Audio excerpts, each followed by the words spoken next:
জুলাইয়ের প্রায় 1 বছর পূর্ণ হতে যাচ্ছে। 1 বছর পরও এসে 1 বছর পার না হতে হয়ে আমরা যখন দেখি যে হচ্ছে আমাদের বিরোধী দলীয় নির্যাতিত নেতা যারা দীর্ঘদিন গুমের শিকার হয়েছিলেন সেই ব্যক্তির মুখ থেকে যখন আমরা দেখি বের হচ্ছে জুলাই সনদ সংবিধানে লিপিবদ্ধের পক্ষে আমরা নয়, রাজনীতিতে আবেগের জায়গা নেই।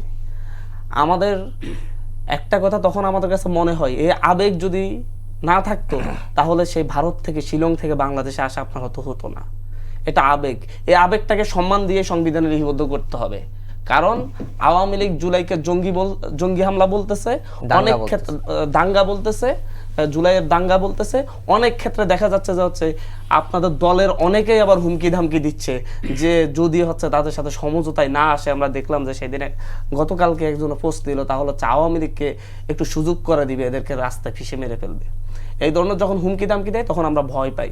আসলে কতটুকু কি আমরা যখন দেখতেছি 6 মাস 7 মাস না যেতেই রাজনৈতিক স্বার্থের জন্য কথায় কথায় আমাদের গায়ে হাত তোলা হচ্ছে, সেটা শুধু আওয়ামী লীগের পক্ষ থেকে না আপনাদের পক্ষ থেকেও, তখন আমাদের মনে হচ্ছে যে অবশ্যই জুলাইকে আপনি সংবিধানে লিপিবদ্ধ করতে হবে।